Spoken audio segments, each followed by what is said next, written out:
तो ये कुल मिलाकर स्थितियां हैं कोरोना की वैक्सीन को लेकर। हम दिल्ली का जल्दी से रुख करते हैं। रजनीश हमारे साथ मौजूद है। रजनीश, ये बताइए कि इस वक्त दिल्ली वालों के सामने कोरोना वायरस के संक्रमण के बढ़ते आंकड़ों के मद्देनजर सबसे बड़ी दिक्कत क्या है, और आईसीयू बेड्स की जो समस्या आ रही थी पिछले कुछ दिनों से दिल्ली में, क्या उसे हल कर लिया गया है? देखिए, आईसीयू बेड को लेकर जो लेटेस्ट जानकारी यही है कि सिर्फ 400 कुछ बेडों का इंतज़ाम दिल्ली सरकार की ओर से किया गया है, और जो डीआरडीओ के जो अस्पताल हैं, गृह मंत्रालय और गृह मंत्री के दखल के बाद उसको कुछ बेहतर बनाया गया है। 250 वेंटिलेटर वहां पर अरेंज कराए गए हैं। लेकिन बड़ा सवाल, बड़ी बात यही है कि जहां हर रोज़ हज़ारों में 5000, 6000, 7000 की तादाद में केसेस बढ़ रहे हैं, वहां सैकड़ों की संख्या में अगर ये व्यवस्था हो रही है तो वो कितना कारगर साबित होगी।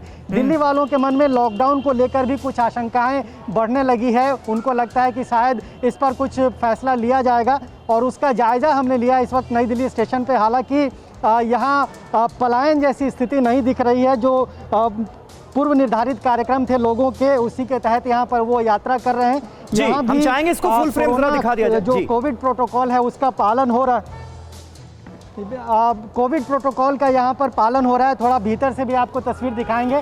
और यहाँ देखिए, ऑटोमेटिक थर्मल स्क्रीनिंग मशीन लगी हुई है। जो भी यात्री जा रहे हैं उनको वो ऑटो डिटेक्ट उनका हो रहा है। अगर वो बीमार हैं, उनके पास कोई लक्षण अगर उनके भीतर है तो उनको अंदर नहीं जाने दिया जा रहा है। तो इंतज़ाम नई दिल्ली स्टेशन पर ठीक है, आप कह सकते हैं सेटिस्फैक्ट्री है। पूरा ख्याल ये रखा जा रहा है कि जो कोविड संक्रमित पेशेंट हैं वो ना अंदर जाएं और ना उनके लिए जो इंतजाम ठीक है। अश्विनी पांडे हमारे साथ इस वक्त मुंबई से मौजूद हैं। अश्विनी, हमने देखा फर्स्ट फेज में मुंबई का कितना बुरा हाल रहा, किस तरह से संक्रमण यहां पर फैला, और आज भी हम जब टॉप 3 राज्यों की बात कर रहे हैं तो पहले नंबर पर दिल्ली है, दूसरे पे केरला है और तीसरे पर फिर महाराष्ट्र है। मुंबई का आलम इस वक्त क्या है? क्या वहां पर भी तेजी से बढ़ रहा है संक्रमण अब?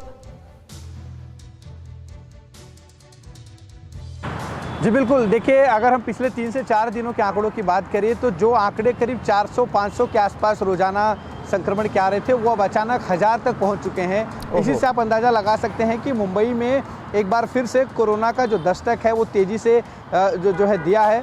ऐसे में लोगों को सावधानी रखनी है, और यही वजह है कि 3 दिनों पहले बीएमसी ने एक बैठक की थी। इस आपात बैठक में साफ तौर पर क्या और कोविड सेंटर्स, यानी जहां पर इलाज किए जा सके, ऐसे बनाने की ज़रूरत है क्या, इस पर समीक्षा की गई। साथ ही 23 नवंबर को जो स्कूल खोले जाने थे उसकी जो डेट है वो बढ़ा दी गई। अब 31 दिसंबर तक जो स्कूल 9 से 12वीं कक्षा तक खोले जाने थे वो पूरी तरह से बंद रहेंगे।